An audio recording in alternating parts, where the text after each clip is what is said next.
Udahlah bang, di rumah aja sholatnya. Jangan ke masjid sholatnya. Ya sekali-kali bang di rumah. Biasanya juga ke masjid. Iya juga ya, sekali-sekali. Sekali-sekali tuh. Ya.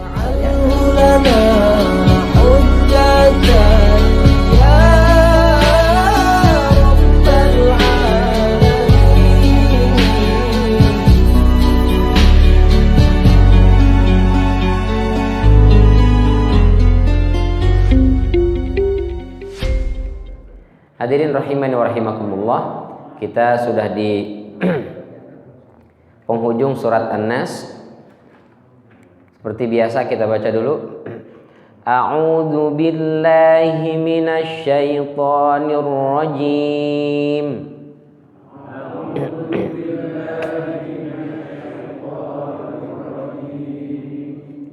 Bismillahirrahmanirrahim.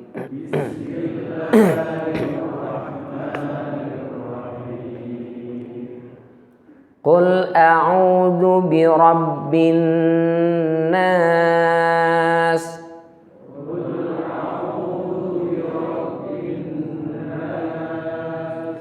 Malikin nas.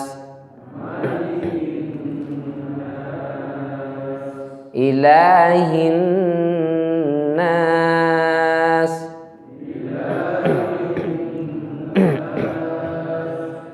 Min syarril waswasil khannas.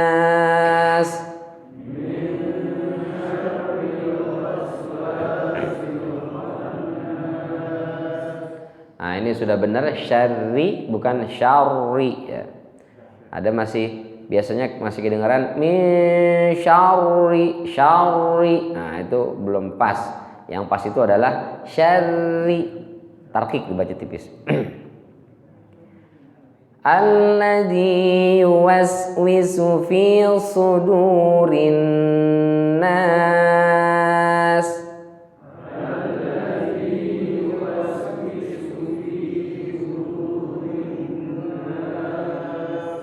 Minal jinnati wan nas.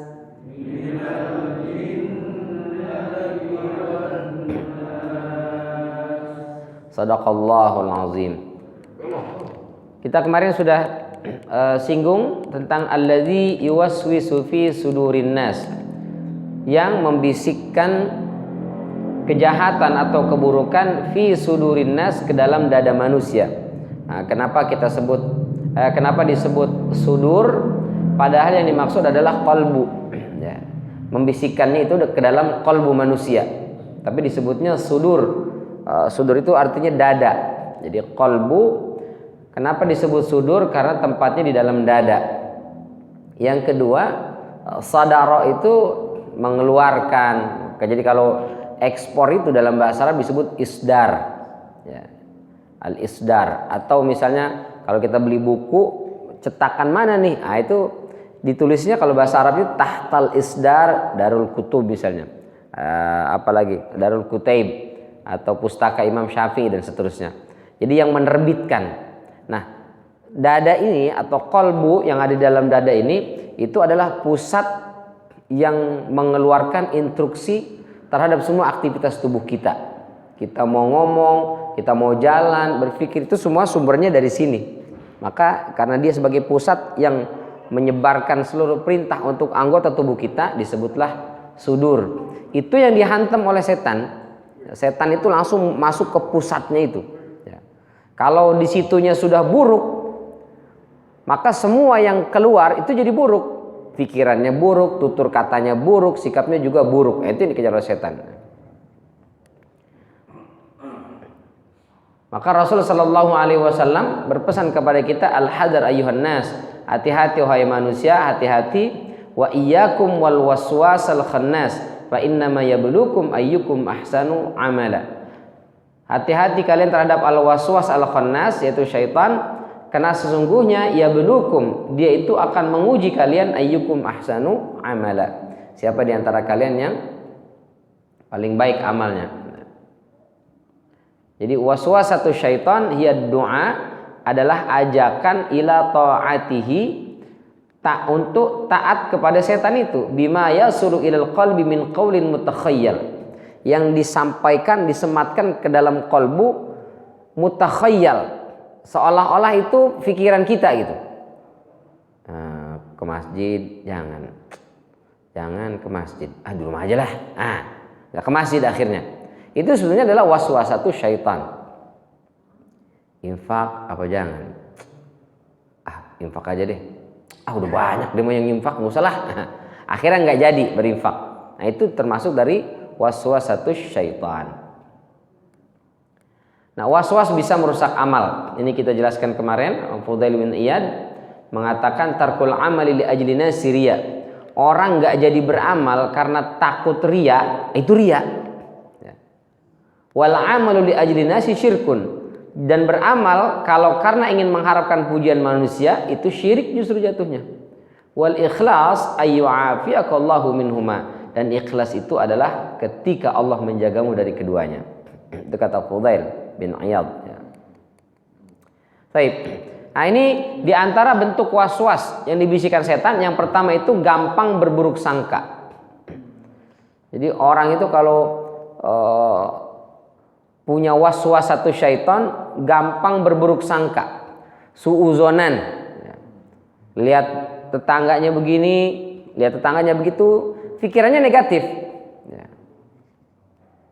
Kan pandemi ya, kok dia bisa ningkatin rumah ya, dari mana tuh duitnya?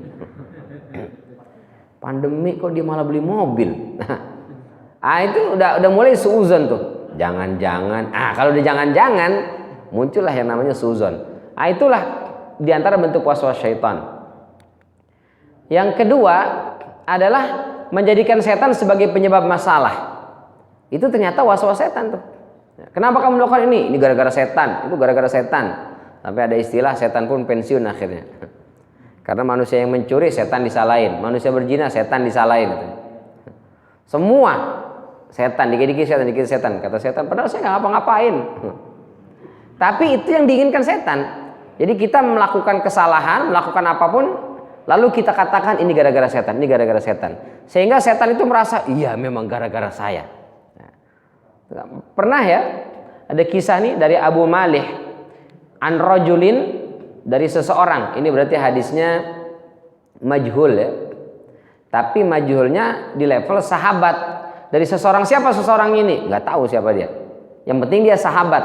Maka majhul tidak diketahui perawi, tapi kalau di level sahabat itu diterima. Kenapa? Karena semua sahabat udul, riwayatnya diterima, nggak ada masalah. Tapi kalau levelnya tabi'in, tabi'ut tabi'in, terus ke bawah, apalagi di zaman kita sekarang, itu riwayatnya dhaif itu, bahkan bisa maudhu. Dari seseorang ustadz, siapa tuh seseorangnya? Pokoknya ada deh. Nah kalau sudah pokoknya ada deh, itu nggak bisa diterima. Atau dari guru saya, siapa guru anda? Pokoknya guru saya waktu itu siapa ya kalau nggak salah ya. Itu riwayat itu nggak bisa diterima kalau hadis ya. Kalau cuma cerita aja sih terserah lah. Tapi kalau hadis nggak diterima. Nah ini di level sahabat berarti. Apa katanya? Dia berkata, aku pernah diboncengin Nabi Shallallahu Alaihi Wasallam. Rasul itu akhlaknya pak, kalau lagi naik kendaraan terus lihat ada sahabat jalan, disuruh naik, bonceng itu, masya Allah. Padahal kendaraannya kadang unta, kadang keledai, kadang naik kuda, pokoknya suruh naik. Akhlak Rasulullah SAW. Sampai sahabat itu segan, aduh saya naik bersama Rasulullah, enggak deh. Naik aja naik, nggak apa-apa gitu. Akhirnya para sahabat itu banyak yang naik itu karena khawatir disuruh-suruh Rasul nggak mau jadi maksiat gitu. Akhirnya naik. Tapi baru beberapa jalan, cukup ya Rasul saya turun. Ada yang begitu gitu. Saking nggak enaknya. Kami waktu di kampus di Libya dulu, itu gerbang utama kampus ke lokal belajar itu lumayan agak jauh itu. Ya sekitar 1,5 kilo mungkin, atau hampir 2 kilo lah dari gerbang kampus ke ruang kelas belajar itu. Nah itu dosen-dosen tuh kalau datang itu profesor, doktor itu bawa mobil bisa mobil tua sesuai dengan usianya, juga nggak muda lagi ya, orangnya tua mobilnya pun tua. Itu kalau ketemu mahasiswa disuruh naik sebenarnya, naik. La ya Syekh, la ya Syekh, tafadhal. Naik dia bilang. Ya. Beliau yang bawa mobil, terus kita mahasiswa duduk di samping atau di belakangnya, kan kayaknya enggak gimana gitu. Masa profesor doktor jadi nyopirin kita ibarat kata gitu kan, enggak. Tapi begitulah akhlak mereka, Masya Allah, luar biasa. Nah, ini dari mana itu? Dari Rasul sallallahu alaihi wasallam. Lalu apa katanya? Lalu tunggangan yang kami naiki tergelincir. Ya, karena berdua keledai kecil, akhirnya tergelincir. Kemudian spontan aku mengatakan ta'isa syaitan, celaka setan. Jadi kepleset kudanya keledai itu, langsung dibilang ta'isa syaitan, celakalah setan. Lalu Rasul sallallahu alaihi wasallam langsung menyanggah, apa kata Rasulullah? La taqul ta'isa syaitan. Jangan kau ucapkan celaka setan. Kenapa? Fa innaka idza qulta dzalik, kalau kau katakan itu, ta'azzama hatta yakuna mithlal bait, dia akan membesar sampai sebesar rumah. Terus apa yang harus saya lakukan ya Rasul? Walakin qul bismillah. Jadi kalau kepleset ucapannya bismillah. Bismillah. Kejedot bismillah. Jatuh bismillah. Lagi makan sendok jatuh bismillah gitu. Bukan aduh dasar setan ini gangguin lagi makan. Jangan ya. Jangan kita sebut gara-gara setan, tapi ucapkanlah bismillah.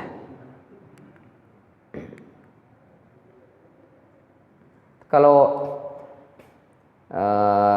dulu ya kami waktu di Libya itu, atau zaman-zamannya Gaddafi itu, memang masyarakatnya itu kuat sekali Pak, interaksi dengan Al-Qur'annya. Jadi mereka itu menghafal Quran itu sesuatu yang wajib. Jadi di masyarakat Libya itu kalau kita ketemu 10 orang, 7 hafiz itu 30 juz. 3 orangnya ya paling hafal 20 juz, ada yang 15 juz, minimal 5 juz. Sopir angkot di sana itu minimal hafal 5 juz, Pak. Sopir angkot. Itu kalau kita naik angkot, itu yang disetel sama dia Quran. Musyairul Rasyid, Hani Arifai, Syekh Sudais gitu. Setelannya itu tuh naik angkot itu. Angkotnya angkot tua itu yang bruk gitu. Itu yang disetel Quran. Dan itu biasa sekali kita kalau naik angkot, terus ada ibu-ibu atau bapak-bapak kejedot misalnya atau terpleset, langsung keluar bismillah. Gitu.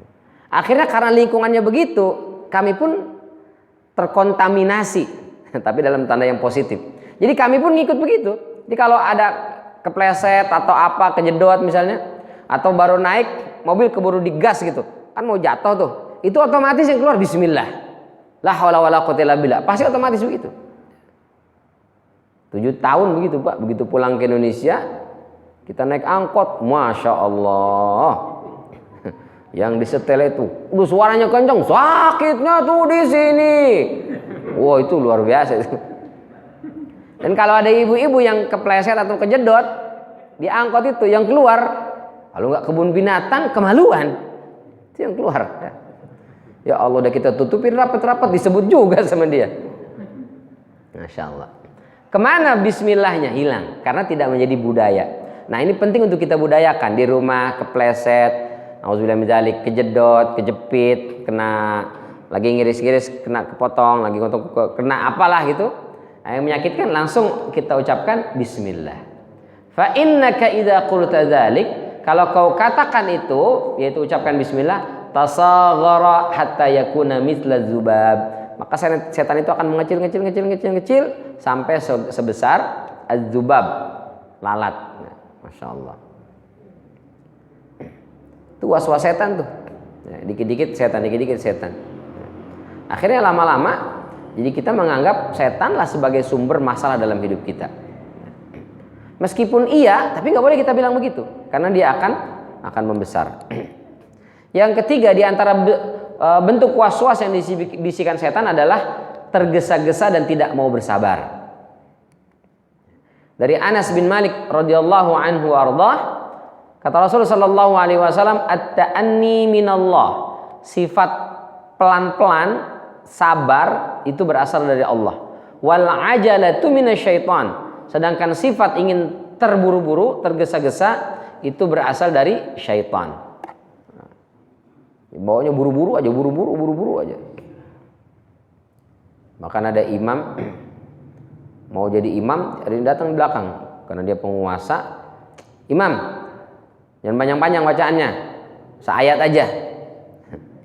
Udah seayat aja disuruhnya, Pak. Belum jadi imam, belum apa-apa udah bilang habis Fatihah jangan panjang-panjang, seayat aja. Maka dibacalah sambil itu. Waladhdallin amin. Langsung dibaca. Rabbana ata'na sadatana wa kubara'ana fa'adalluna as-sabila. Wahai Allah, kami taat kepada pemimpin kami tapi mereka bikin kami sesat. Di rakaat keduanya, Rabbana fa'atihim di'afaini minal 'adzab wal 'anhum la'nan kabira. Ya Allah, kasihlah mereka siksa yang berlipat-lipat dan laknatlah mereka.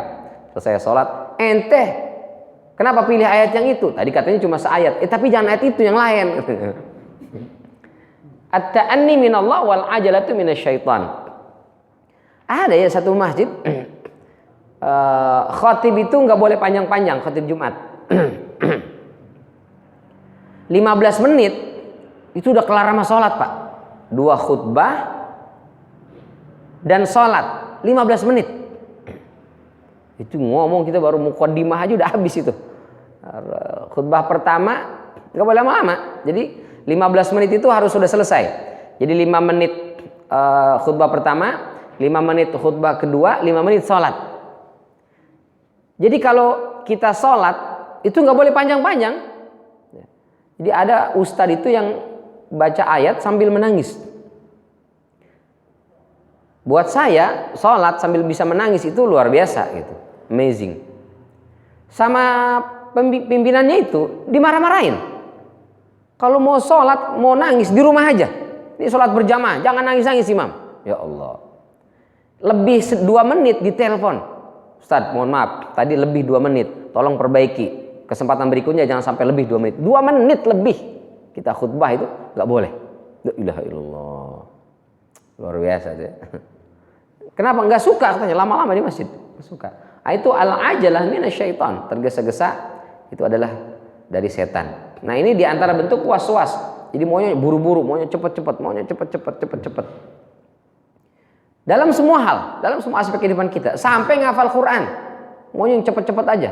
Belajar Quran maunya yang cepet-cepet aja. Saya mau yang cepet aja Ustaz, ada nggak? Ada nih, hafal Quran dalam 3 bulan. Nah, itu nyaris mustahil lah ya. 6 bulan, 6 bulan aja mustahil. Oh ini bisa Ustaz di camp ini, 6 bulan bisa hafal 30 juz. Ah itu dari setan aja itu. Bukan menghafalnya dari setan, maksudnya keinginan untuk cepat-cepatnya itu. Ya menghafal ayat Al-Quran pelan-pelan lah. Kalau Umar bin Khattab 5 ayat, 5 ayat. Itu pelajari. Kalau Abu Bakar 10 ayat, 10 ayat. 10 ayat hafalin pelan-pelan, pahami maknanya, amalkan, baru pindah ke 10 ayat berikutnya gitu. Terburu-buru, maunya cepet-cepet, maunya cepet-cepet. Nah itu adalah bagian dari waswasatus syaitan. Termasuk sholat. Ada yang sholat mau cepet-cepet. Itu dari setan. Maka lawan setan itu dengan pelan-pelan. Ya, sholatnya pelan-pelan. Ada tumak ninahnya dapet. Ya.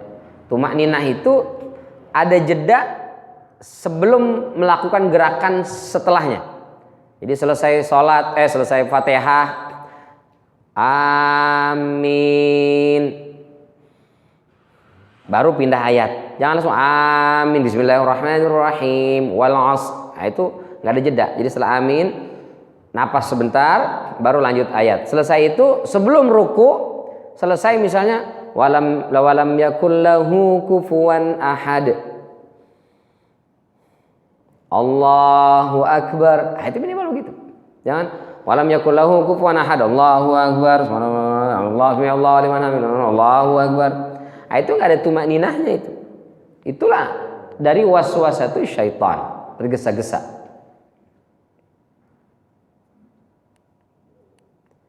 Yang berikutnya ini setan mengganggu ibadah kita nih. Dimulai dari wudu. Wa akhraja Ibnu Abi Syaibah, dikeluarkan oleh Ibnu Abi Syaibah dari Ibrahim At-Taimi. Beliau berkata, awwalu ma yabda'ul waswasu minal wudu. Was-was itu startnya dari wudhu.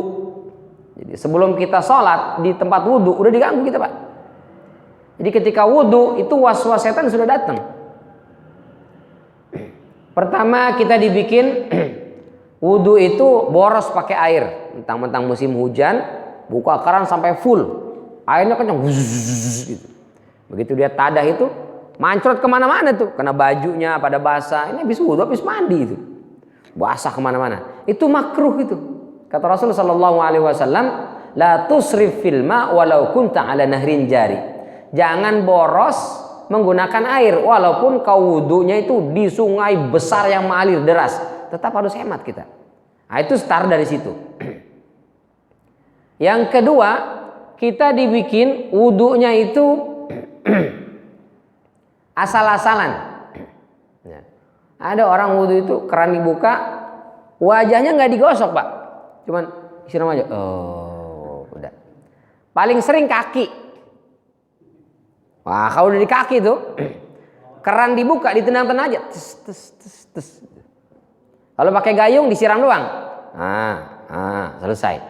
Padahal fagsilu wujuhakum wa aydiyakum ilal marafiq. Kata Allah, igsilu, cucilah itu. Jadi digosok mesti itu. Wajah, kedua tangan. Wamsahu biru'usikum wa arjulakum ilal ka'bain. Lalu usaplah kepala dan kaki itu arjulakum bukan wa arjulikum. Berarti status kaki sama seperti wajah, bukan sama seperti kepala. Kalau kepala cukup diusap. Tapi kalau kaki itu wa arjulakum. Berarti harus digosok, dicuci. Ya. Jadi mestinya ketika kaki itu dibasuh itu digosok kaki itu sampai kelingking kita atau ya jari kita itu masuk ke sela-sela jemari kaki. Bukan cuma sekedar disiram. Udah. Nah itu termasuk was-was setan tuh. Masalahnya Ustadz, udah agak sepuh ini, baut sudah mulai pada kendor. Kalau kaki kan mesti bongkok tuh. Itu kadang-kadang suka ngampos Ustadz. Prot, ya mana udah tinggal kaki lagi. Ulang lagi dari awal Ustadz. Itu yang bikin malas kadang-kadang. Makanya memang idealnya setiap masjid itu, tempat wudhu itu disediakan kayak bantalan kaki gitu untuk membantu orang-orang yang agak kolonial lah ya. Kalau generasi milenial masih kayak saya masih gampang lah ya. Kalau yang sudah kolonial, yang perutnya sudah mulai offset, yang baut-baut persendiannya sudah mulai pada kendor, nah itu butuh bantalan itu supaya wudhunya tetap benar beres gitu. Ini ada beberapa masjid itu udah tinggi tempat wudhunya ke bawah itu, ya, nggak ada bantalannya. Nah, itu yang membuat orang-orang tua akhirnya banyak yang wudhunya asal-asalan. Disitulah was-was satu syaitan dimulai. Apalagi dibikin kadang-kadang kita suka lupa. Tadi kumur-kumur udah apa belum ya? Udah kayaknya deh. Oh belum ya? Itu dari setan juga tuh Pak. Was-was satu syaitan. Nah, mungkin pernah ya Bapak Ibu gitu ya, wudhu. Kumur-kumur udah apa belum nih? Lupa gitu. Atau misalnya lebih dari 3 kali. Cuci tangan lama berkali-kali. Muka lebih dari 3 kali. Nah itu tabdzir. Atau kita misalnya dibikin lupa sesuatu. Mau wudhu pakai jam tangan. Nah, jam tangannya anti air. Anti banget sama air. Maka dibuka kan, taruh di atas. Kata setan nih, gue bikin lupa loh. Bener Pak, selesai wudhu, pas telinga tiba-tiba qomat, Allahu Akbar, asyhadu an la ilaha illallah. Cepet-cepetlah dia datang sini. Allahu Akbar, datang tuh setan tempat wudhu. Jam ketinggalan. Astagfirullah. Khusyuk nggak salat kita tuh? Udah nggak khusyuk. Luar biasa ya. Apalagi cincin, kadang-kadang cincin. Waduh cincinnya mahal besar lagi tuh. Ketinggalan lagi tempat wudhu, hilang dah ini mau cincin. Aduh, udah nggak khusyuk sholatnya. Nah itu tempat pertama start setan memberikan was-was kepada seorang manusia ketika ibadah, startnya di tempat wudhu. Maka kata Rasul Sallallahu Alaihi Wasallam, hati-hati dengan syaitan yang mengganggu di tempat wudhu, namanya walhan. Nah itu namanya walhan. Baru setelah itu ke salat. Dari Utsman ibnu Abil As Ats-Tsaqafi. annahu atan nabiyya sallallahu alaihi wasallam faqala, bahwasanya beliau datang kepada Nabi sallallahu alaihi wasallam lalu berkata, ya Rasulullah, inna syaitana qad hala baini wa baina salati wa qiraati yalbisuha alayya. Ya Rasul, setan ini datang mengganggu antara saya dengan salat saya dan bacaan saya, bikin bacaan saya itu rancu, bacaan itu tertukar-tukar. Baca surat Al-Kafirun gak kelar-kelar. La a'budu ma ta'buduna wa la antum 'abiduna ma a'bud wa la ana 'abidum ma 'abadtum wa la antum 'abiduna ma a'bud wa la ana 'abidum ma 'abadtum wa la antum. Enggak kelar-kelar, Pak. Nah, itu bikin lupa. Faqala lahu Rasulullah sallallahu alaihi wasallam. Lalu Rasul menjawab, dzaka syaitan, itu ulah setan. Siapa nama setannya? Yuqalu lahu Khanzab. Nah, itu namanya Khanzab. Jadi kadang suka begitu kita. Dari takbiratul ihram aja udah mulai diganggu, Pak. Allah, belum khusyuk. Iya benar. Allah, belum mantap itu. Iya. Allah, sampai diulang berkali-kali. Ya Allah. Sampai ada yang Fatihah imam mau kelar, dia belum kelar-kelar tuh takbiratul ihram. Begitu waladhdall, Allahu akbar. Lin, amin, baru dia kelar ya. Dari takbiratul ihram. Apalagi kita dibikin lupa sesuatu yang mesti diingat dan dibikin ingat sesuatu yang mestinya kita lupain. Itu kerjaan Khanzab tuh. Apa yang mesti kita ingat? Yang mesti kita ingat gerakan sholat dan bacaan sholat. Itu mesti kita ingat tuh. Gerakannya. Ini kadang-kadang Khanzab bikin kita lupa. Begitu lagi sujud, Allahu Akbar. Ya Allahnya rakaat ketiga apa keempat ya? Lupa kita, Pak. Terutama sholat-sholat silent. Sholat-sholat zuhur, asar, itu paling sering tuh. Mana mata ngantuk kan? Kalau subuh kan 2 rakaat, cenderung aman lah masalah rakaat tuh. Isya juga cenderung aman. Karena tadi amin yang kedua, itu rakaat kedua berarti. Nah, yang sering itu yang terjadi salat zuhur, salat asar, kita lagi sujud itu dibikin lupa. Ini rakaat keberapa ini ya? Kayaknya masih 3 apa 4 gitu. Nah, itu kata Rasulullah, kalau ragu ambil yang sedikit. Jadi kalau ragu 3 apa 4? 3. Maka bangun. Allahu Akbar, datang lagi tuh Khanzab. Udah 4 tahu tadi, nih yang kelima nih. Ya Allah, iya yang kelima nih. Enggak apa-apa, Pak. Enggak apa-apa. Meskipun sudah 5, enggak apa-apa. Enggak usah merasa, aduh kebanyakan ini rakaat ini. Enggak usah ya, tetap. Itu kalau sholat sendiri. Kalau sholat berjamaah sih kan diingetin ya.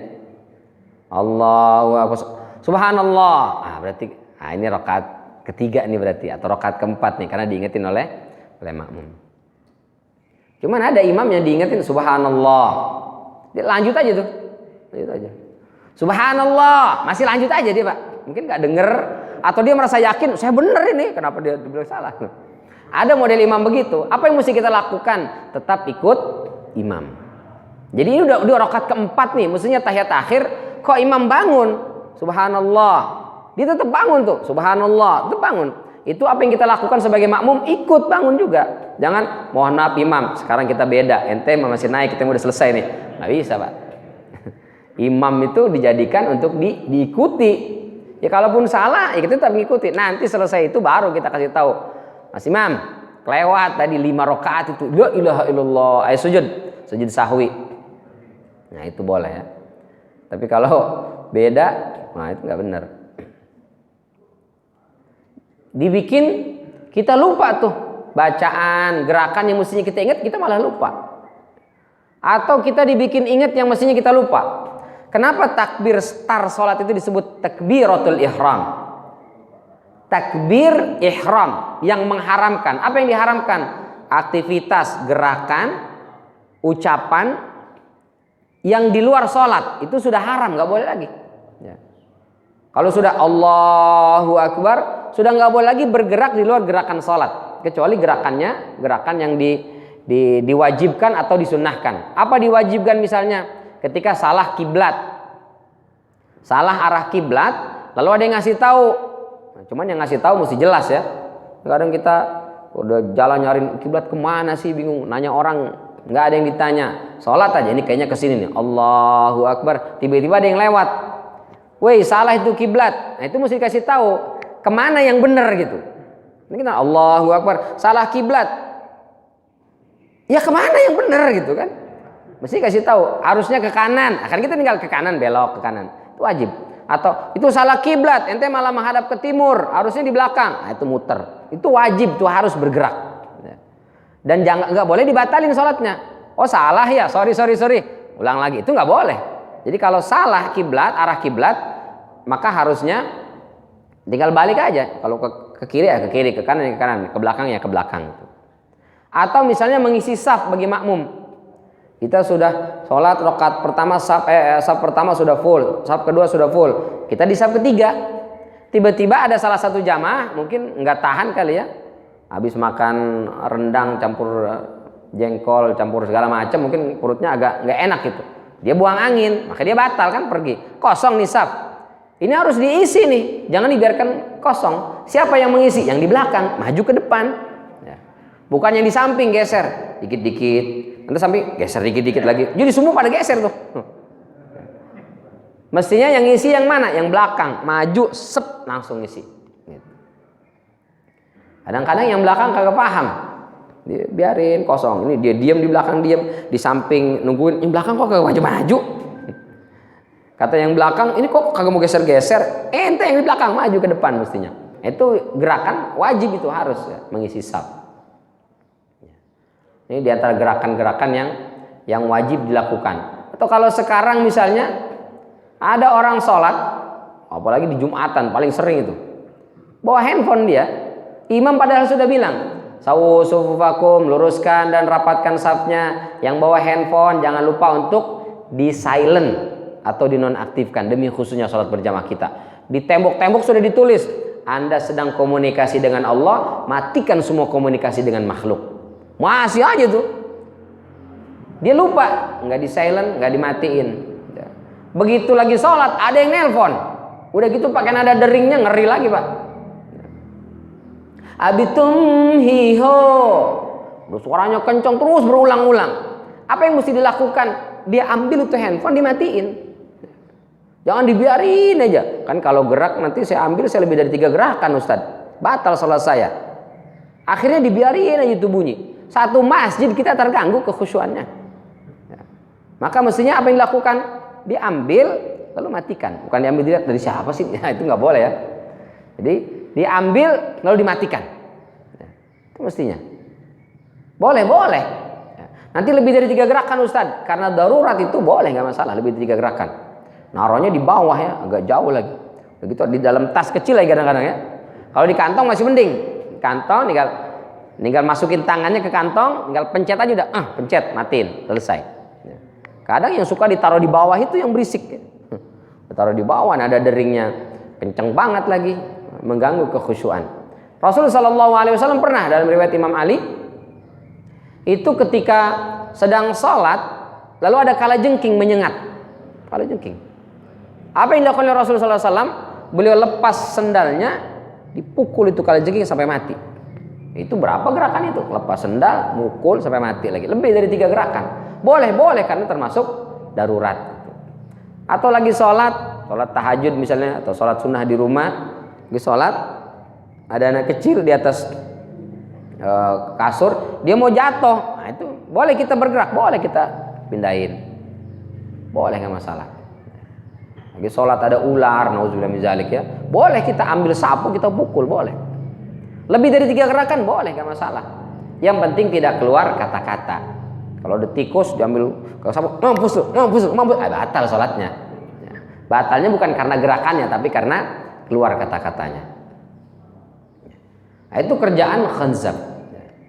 Kita dibikin lupa sesuatu yang mestinya diingat. Nah kadang-kadang dibikin ingat sesuatu yang mestinya kita lupain. Sebelum sholat kita nyariin kunci di mana, nggak ketemu tuh, di mana sih ada kunci? Ya. Akhirnya jalanlah kita ke masjid. Begitu takbiratul ihram, Allahu Akbar, datang tuh khanzab di kantong jaket, di belakang pintu. Astagfirullah, iya benar. Ya Allah, masih mending kalau kunci yang kelupaan. Handphone Mana ada WA lagi dari dari siapa gitu. Ya Allah, dibuka sama bini lagi. Aduh, lupa lagi dikasih. Udah nggak khusyuk sholatnya. Nauzubillah min dzalik. Lalu kalau sedang begitu apa yang harus dilakukan? Kata Rasul sallallahu alaihi wasallam, "Fa idza ahsastahu", kalau kau merasa diganggu oleh khanzab itu, apa yang dilakukan? Pertama, fata'awwaz billahi minhu. Hendaklah engkau ucapkan a'udzubillah. A'udzubillah. Itu yang pertama. Yang kedua, watful an yasarika salasan. Setelah itu meludah ke samping kiri sebanyak 3 kali. Tapi ini untuk meludah ini berlaku hanya untuk imam atau yang sholatnya sendiri. Kalau sholat berjamaah ya jangan. Lagi berjamaah di samping kita, khanzab ini datang, kata Ustaz nih, auzubillahi minasyaitonir rajim. Beh. Yang ngamuk yang di samping kita, Pak. Bisa berantem itu. Ada orang berantem lagi sholat, Pak, masya Allah. Itu di dekat daerah Majestic itu. Jadi mungkin baru belajar ngaji, ya, baru ngaji fikih lah ya. Sujud yang benar itu seperti apa, sesuai dengan Rasul itu seperti apa. Dia belajar. Oh, Rasul itu kalau sujud itu lambungnya itu jauh dengan pahanya, jadi ke depan. Terus Rasul itu kalau lagi sujud, anak kambing itu bisa lewat bawahnya itu perutnya. Berarti kan begini sujudnya tuh. Dipraktekanlah itu sama dia di masjid di Indonesia yang padat. Ya, akhirnya dia sujud begini, yang di samping kan nggak kebagian lapak, Pak. Dia marah nih yang di samping ini. Awas sujud berikutnya gua duluan nih turun ke bawah. Akhirnya dia begitu sujud yang langsung mau ngapain lo? Yang itu malah kesempitan, dia nggak bisa sujud. Begitu seterusnya. Rokat pertama, rokat kedua, rokat ketiga udah nggak tahan pada berantem, Pak. Gak selesai sholatnya. La ilaha illallah. Itu dahsyat banget setan tuh. Itu kerjaan siapa tuh? Kerjaan khanzab. Ya. Lalu apa kata Utsman ibnu Abil As As-Tsaqafi? Fa'altu. Lalu di kesempatan berikutnya ketika aku merasa diganggu oleh syaitan, aku lakukan itu, baca ta'awuz, lalu meludah ke samping kiri, fa'azhabahu Allahu anni. Maka Allah langsung menghilangkan gangguan khanzab itu dari salatku. Hadis sahih riwayat Imam Muslim. Nah, dalam Musnad Ibnu Majah dari Ibnu Abi Syaibah dari Abdullah ibnu Mughaffal, beliau mengatakan al-baulu fil mughtasal ya'khudhu minhul waswas.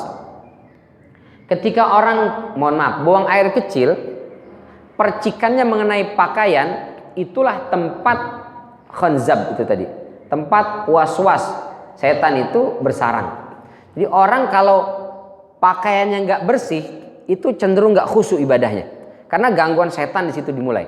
Tapi kalau pakaian kita sudah bersih, maka insya Allah waswas tidak bersarang di situ, maka kecil gangguan dari waswas. Itu karenanya Allah menegaskan, ya bani Adam, khudhu zinatakum inda kulli masjid. Wahai anak Adam, gunakanlah, pakailah zinatakum. Zina di situ maksudnya adalah pakaian yang terbaik. Terbaik itu bukan berarti termahal. Nggak apa-apa pakaian yang nggak mahal, pakaian yang murah 100.000 3 nggak masalah. Ya, udah agak benang-benangnya sudah mulai banyak yang terurai, nggak masalah. Yang penting bersih. Zinatakum, bersih. Ditambal nggak masalah, yang penting bersih. Kenapa? Karena kalau kotor itulah penyebab dari was-was. Ya. Makanya kata Rasulullah SAW ketika melewati 2 makam, tiba-tiba Rasul mengambil pelepah kurma, lalu dibagi 2 ditancapkan. Ditanya, kenapa ya Rasul kau lakukan itu? Innama yu'azzaban wa ma yu'azzabani bikabirin.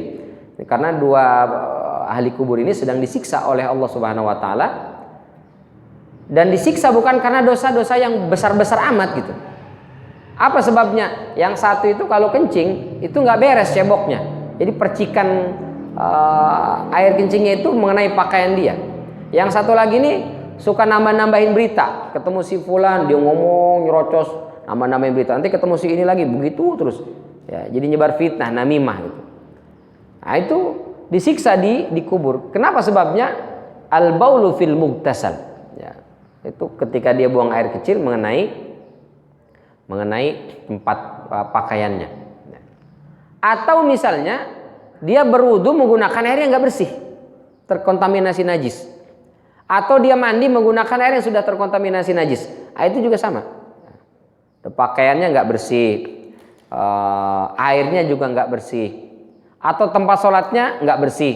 Pokoknya semua yang ada najis-najis itu, disitulah tempat bersarangnya al-waswas, sehingga lebih cenderung untuk diganggu syaitan. Itu karenanya dalam pembahasan para ulama ada namanya bab al-masajid, pembahasan tentang khusus masjid. Itu diantaranya bagaimana menjaga kebersihan masjid, dikasih wangian masjid itu supaya apa? Kalau sholat di masjid itu tidak diganggu oleh was-was ini.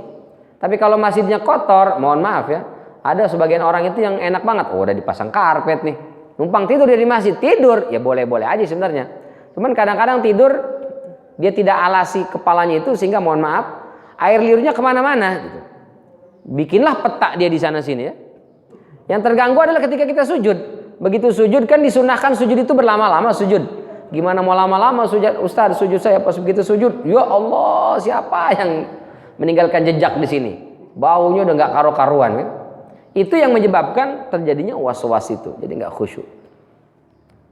Jadi pola hidup kotor diantara sumber yang bisa mendatangkan was-was. Nah ini besok hari kiamat itu iblis itu akan pidato Pak. Qala syaitanu lamma qudiyal amr. Setan maksudnya adalah iblis itu akan pidato. Kapan? Lamma qudiyal amr. Setelah selesai hisab. Jadi di yaumul mahsyar selesai hisab itu nanti akan ada orang berkumpul Pak, berkerumun, dengerin iblis pidato. Nah kita nggak usah ikut-ikutan itu. Karena itu adalah teman-temannya iblis tuh. Dalam surat Ibrahim ayat 22. Kita cukup dengerin ceramah waktu di dunia saja. Sehingga begitu ada yang ceramah di situ, kita nggak usah ikut-ikutan. Udah tahu iblis itu, nggak usah ikut. Gitu. Yang di dunia nggak pernah ngaji, nggak pernah datang ke tempat-tempat ceramah, itu dia akan datang ke situ. Ada apaan sih? Kepo dia. Nggak taunya temennya dia. Nauzubillah min dzalik. Apa katanya? Innallaha wa'adakum wa'adal haq. Sesungguhnya Allah telah memberikan kepada kalian janji yang benar. Wa wa'adtukum fa akhlaftukum. Aku pun memberikan janji tapi aku selisihi janji itu. Wa ma kana li 'alaikum min sultan. Saya enggak punya kekuasaan apa-apa illa an da'autukum fastajabtum li. Saya di dunia itu enggak maksa kalian, saya cuma ngajak, ente yang ikut. Kalian yang mau, jangan salahkan saya. Fala talumuni walumu anfusakum. Maka jangan kalian mencela aku, menyalahkan aku, tapi celalah diri kalian, salahkan diri kalian sendiri. Ma ana bimusrikhikum. Saya nggak bisa nolong kalian, wa ma antum bimusrikhi. Kalian pun nggak bisa menolong saya. Inni kafartu bima asyraktumuni min qabl.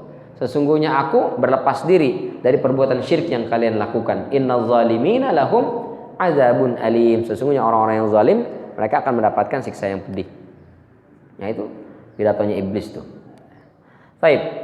Lalu kata Allah, setan ini was-was ini itu bukan hanya dari kalangan jin, tapi juga ada dari kalangan manusia, minal jinnati wan nas. Kadang bikin kita ragu bukan hanya was-was, orang juga begitu.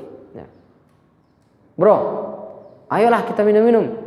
Aduh, aneh udah tobat udah nggak mau lagi. Alah, biasanya juga enteng bayarin. Kali ini aneh bayarin, sekali aja. Iya ya, udah nggak apa-apa, setenggak aja. Habis itu udah nggak apa-apa. Yang penting nongkrong lah yuk. Ya juga lah, ya dah sebentar aja lah. Nah itu dari kalangan anas itu. Was-wasnya itu. Kata kantor, saya kerja di sebuah kantor. Nah ini kayaknya komputer ini sudah banyak yang bermasalah. Belilah yang baru. Berapa unit Pak? 20 unit. Dengan spek begini. Yang harganya 10 juta ya. Siap Pak? 20 unit harga 10 juta. Pergilah dia ke Glodok. Sambil Glodok. Pak, nyari komputer dengan spek begini. Harga 10 jutaan. Tenang Pak, di sini aja Pak. Sama saya kasih diskon. Yang harga 10 juta jadi 8 juta umpamanya. Oh iya, bisa murah? Iya. Tenang, nanti kalau bon bisa saya atur lah Pak. Oh bisa ya. Nah, udah mulai itu terganggu kita. Yaudah tetap di bonnya tulis 10 juta ya. Rembes ke kantornya tetap 10 juta. Sementara harganya 8 juta. Berarti kan ada selisih 2 juta tuh. Kalau 1 unit, kalau 20 unit Lumayan Pak, 40 juta. Subhanallah. Masuk kemana tuh? Kantong. Kan nggak salah ini. Iya sih nggak salah ya. Ya Bapak mah nggak salah. Bapak kan udah bener beli ke sini dengan spek seperti itu, harganya 10 juta. Cuman sama saya kasih diskon. Iya juga nggak salah ini. Bener ya. Enggak bener nggak salah ini. Akhirnya kita tergoda juga tuh. Ya. Jadi ada manusia-manusia yang juga akan selalu memberikan was-was. Udahlah Bang, di rumah aja sholatnya. Jangan ke masjid sholatnya. Ya sekali-kali Bang di rumah. Biasanya juga ke masjid. Iya juga ya, sekali-sekali tuh. Luar biasa tuh. Ibu-ibu mau semangat ke masjid, Bu, gak usah ke masjid dulu apa Bu? Sholat seorang wanita lebih utama di rumah, bahkan di tempat yang terpencil, di kamar yang rapi rapat, itu lebih utama daripada ke masjid. Udah jangan ke masjid dulu. Kata si ibu, iya juga ya. Ya udahlah gak usah ke masjid. Nah, itu termasuk was-was dari manusia nih, bukan dari jin lagi, dari manusia. Boleh nggak usah wanita ke masjid? Boleh. Bahkan Rasulullah SAW mengatakan, wala tamna'u, jangan kalian larang ima Allah an baitillah atau min baitillah atau kama qala. Jangan kalian larang wanita-wanita hamba Allah itu dari rumah-rumah Allah. Min buyutillah. Jadi kalau ada perempuan mau ke masjid, jangan dilarang, nggak apa-apa. Misalnya saya mau sholat di masjid, sekalian ada kajian, ikut kajian, jangan dilarang. Jangan dibilang, oh lebih utama di rumah aja, nggak usah ke masjid. Nggak boleh. Jadi was-was itu bisa dari jin, bisa saja dari manusia. Maka kata Allah, wa kadzalika ja'alna likulli nabiyyin aduwwan syayatinal insi wal jin. Demikianlah kami jadikan setiap nabi ada musuh. Musuhnya siapa? Setan, dari kalangan manusia ataupun kalangan jin. Mereka saling membisikkan, saling mempropaganda dan seterusnya. Ya. Ini diantara dalilnya. Nah, diantara bisikan setan dari kalangan manusia adalah suka memperturutkan hawa nafsu. Ini yang terjadi kepada salah satu anak Nabi Adam alaihissalam. Ya. Kalau dalam Israiliyat disebut ada namanya Qabil sama Habil. Nabi Adam alaihissalam itu melahirkan anak, ibunda Siti Hawa, kembar, laki perempuan langsung. Kalau di Israiliyat itu dikisahkan Habil kembarannya kurang cantik, Qabil kembarannya lebih cantik. Nah nikah itu mestinya silang. Jadi Habil menikahi kembarannya Qabil, Qabil menikahi kembarannya Habil. Karena kalau dia menikahi kembarannya dia, apa istilahnya?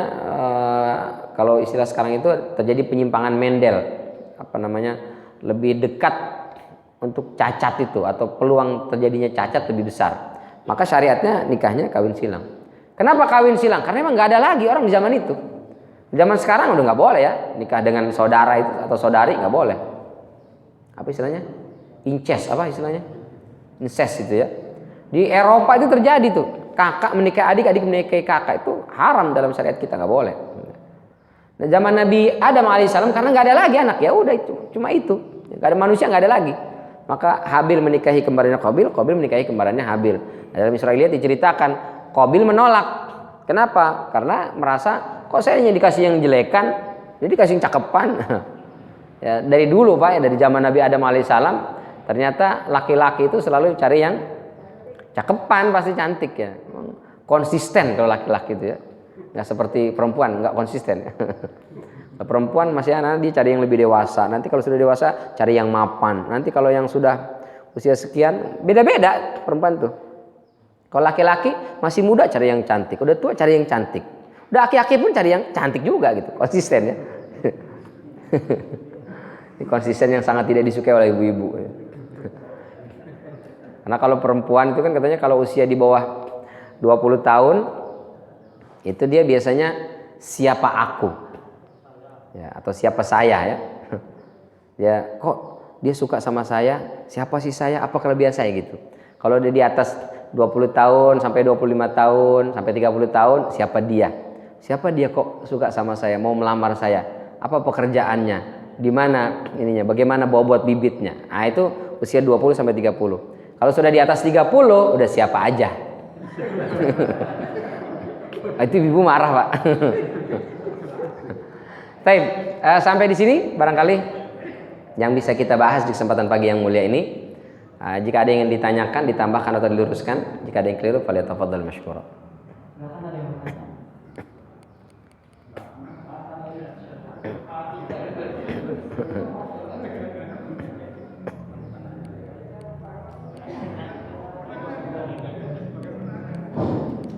Assalamualaikum warahmatullahi wabarakatuh. Waalaikumsalam warahmatullahi wabarakatuh. Tadi saya sangat tertarik. Jadi waktu was-was selalu ambil manusia kan.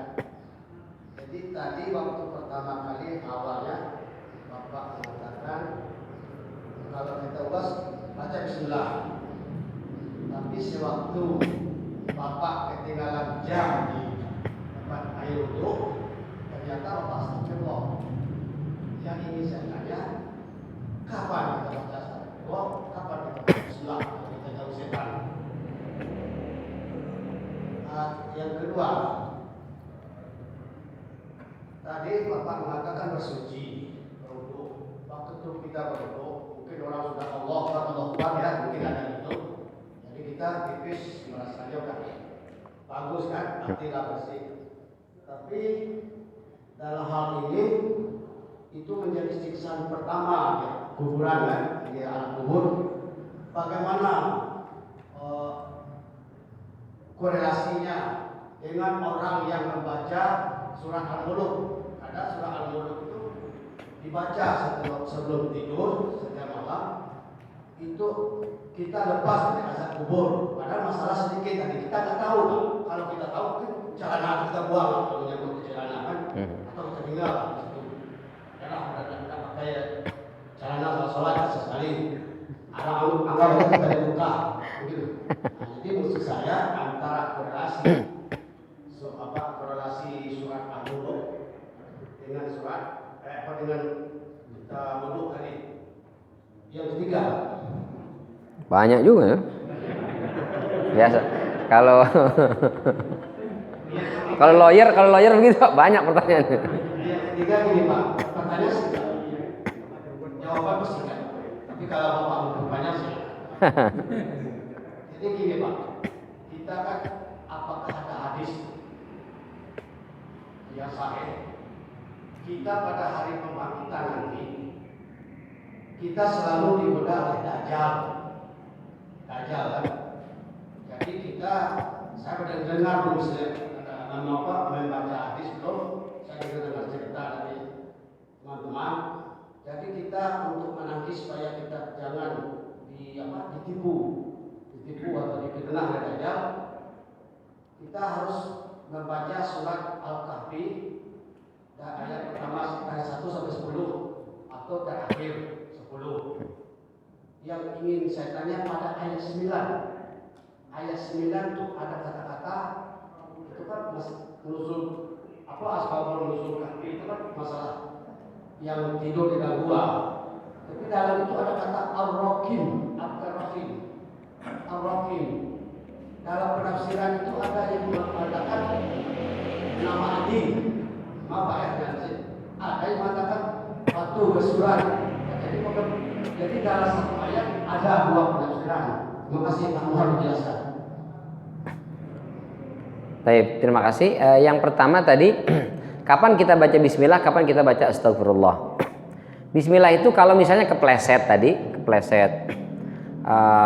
maka kita baca bismillah untuk menunjukkan ini terjadi karena Allah. Gitu. Boleh setelah itu kita tambahkan dengan astagfirullah, menunjukkan oh berarti ada kelalaian dari saya. Kayak misalnya tadi ketinggalan jam, astagfirullahaladzim. Itu berarti menunjukkan kita ada kelalaian lalu kita mohon ampun kepada Allah Subhanahu wa taala. Nah, kapan kita baca bismillah? Untuk jangan sampai keluar ini gara-gara setan nih, ini gara-gara setan, enggak. Maka kita langsung cut dengan bismillah.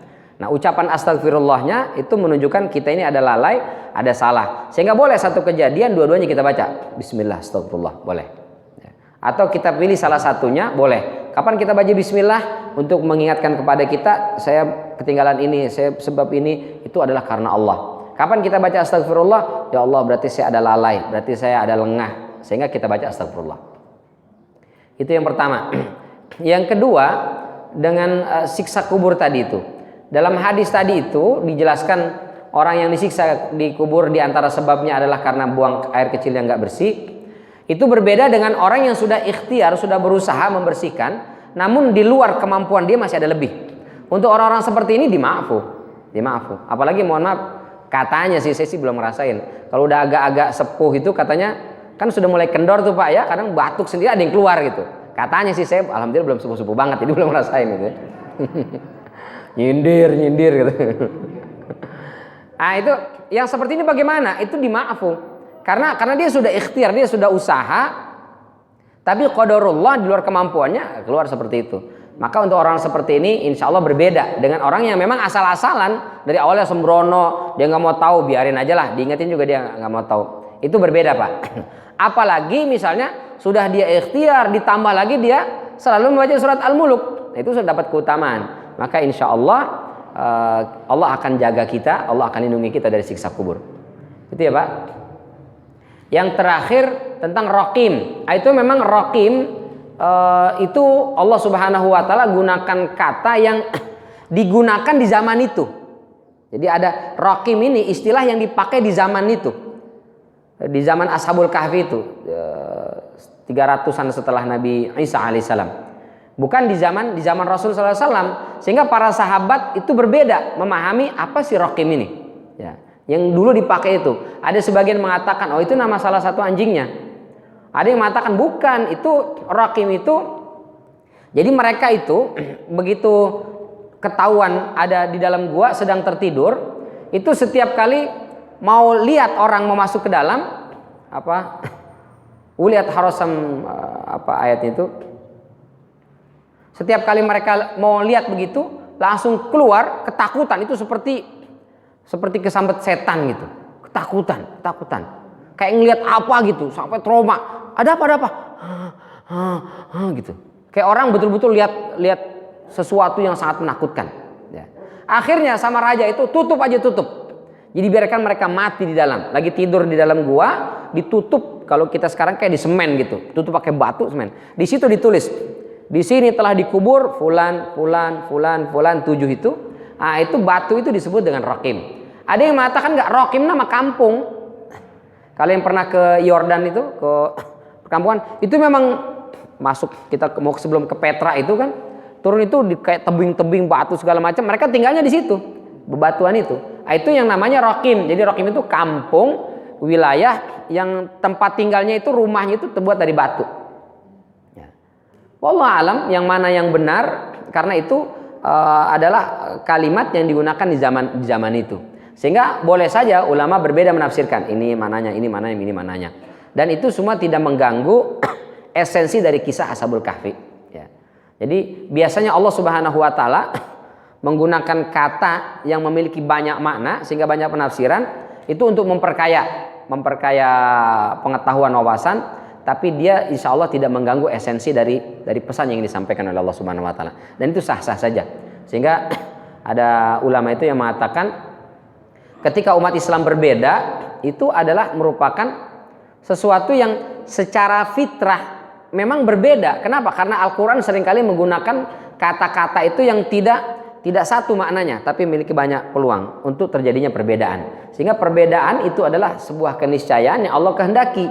Dari mana? Dari Al-Quran saja sudah digunakan kata-kata yang berbeda. Sehingga Muslim itu kalau berbeda sebenarnya biasa-biasa aja gitu. Jangan sampai kita kalau ada yang beda sama kita salah, itu yang nggak benar kan? Semua yang berbeda pasti salah, yang benar cuma saya doang, itu yang keliru. Karena perbedaan adalah sebuah keniscayaan. Itu barangkali ya Pak. Wallahu taala alam shawab. Tapi ada lagi? Ya, silakan Ustaz. Untuk membedakan godaan setan dengan manusia itu, mungkin di ayat ini kan setan melepaskan diri dari yang surat Ibrahim tadi. Yang seolah-olah menuduh setan terus, seolah-olah dia itu digoda setan terus. Tapi oleh karena di sini setan berlepas diri dari manusia yang mengatakan bahwa seolah-olah dia terus ada yang menggoda. Tetapi ada kalanya kita waktu melaksanakan sholat, ada tulisan di belakang punggung kita, misalnya kopi apa namanya, pokoknya yang telah ada racing, ada macam-macam. Nah ini kan manusia udah tahu bahwa nanti akan dibaca oleh teman kita di belakang, tetapi dia tidak melepaskan baju itu, malah terus. Nah ketika dia menuduh setan ini mungkin berlepas diri karena dia sengaja bahwa seharusnya dia diurus supaya tidak dibaca oleh orang di belakang. Iya betul. Ada sebagian orang sholat itu pakaiannya asal-asalan aja ya, bersih pakaiannya gitu. Cuman bermasalah karena di situ ada gambar, ada tulisan alumni tahun 88, namanya lengkap situ Pak. Ya kita lagi sholat, oh Gatot, Slamet, semua itu namanya ada di situ Pak. La ilaha illallah, udah kayak koran. Nah itu mestinya dihindari lah ya. Atau ada yang pakai pakaian itu nanggung. Jadi pas ngepres di sini. Jadi ke bawah enggak nutup, celananya kurang ke atas. Jadi ada sedikit selak di sini belakang itu. Ada perutnya kelihatan gitu. Bukan perut ya, punggungnya itu. Yang bahaya itu ketika dia sujud dan ruku itu kebuka, itu ada belahannya. La ilaha illallah. Kita yang ketar-ketir di belakang kan. Nah ini berarti gangguannya itu dari manusia itu tadi, minal jinnati wan nas, dari manusia. Tapi bisa jadi setan ada peran di situ. Ya. Kau sholat pakai baju yang rapi dong. Nggak usah rapi-rapi. Nah, ini juga sah. Yang penting kan nutup aurat. Ya memang nutup aurat, tapi kan adabnya yang hilang. Nah boleh jadi setan juga ada peran di situ. Dan betul bisa jadi setan mengatakan saya berlepas diri dari kalian karena memang ada banyak dosa-dosa itu yang sebenarnya setan nggak ikut campur, manusia sendiri ulahnya gitu. Dan ada di situ yang setan ikut campur. Jadi ada ikut campur, tapi ikut campurnya kata dia cuma sekedar da'autukum, ngajak doang. Saya nggak pernah maksa, saya nggak pernah nyeret-nyeret, cuma ngajak dan kamu mau ya selesai sudah gitu. Itu Ustaz, jazakallah khair. Bahkan ada cerita, nggak tahu saya ada hadisnya atau enggak gitu. Ada salah seorang saya cerita, di hari kiamat kita kan dipanggil. Kalau ini hadisnya ada, cuman hadisnya dhaif, nggak sampai derajat sahih. Kata Rasulullah sallallahu alaihi wasallam, hasinu asma'akum, perbaguslah nama kalian. Kenapa? Karena besok di yaumul mahsyar kalian akan dipanggil sesuai dengan nama-nama kalian. Kita Pak, jangankan di yaumul mahsyar yang miliaran manusia, di sini aja lagi ngumpul nih, ada acara misalnya vaksin atau apa gitu dipanggil. Kalau namanya nggak keren kan malu. Plaud, siapa namanya Plaud itu? Nggak pede gitu kan? Pengki, siapa namanya Pengki? Saya nggak pede. Nah di hari kiamat kata Rasulullah, perbagus nama kalian karena kalian akan dipanggil nama-nama kalian dengan diri kalian sendiri. Nah itu ada yang dipanggil misalnya Fulan, langsung setan datang. Ya Allah, ini si Fulan ini terlahir ada apa namanya campur tangan saya. Kenapa? Karena bapak ibunya waktu bikin dia nggak baca Bismillah. Nauzubillah min dzalik. Jadi anak terlahir itu ada peran setan di situ. Makanya kata Rasulullah sallallahu alaihi wasallam, mohon maaf sekali, kalau hubungan badan suami istri jangan sampai kelewat dan kelupaan baca Bismillahirrahmanirrahim atau Allahumma jannibna syaitan wa jannibbi syaitan ma razaqtana. Udah saking nafsunya buru-buru langsung jadi.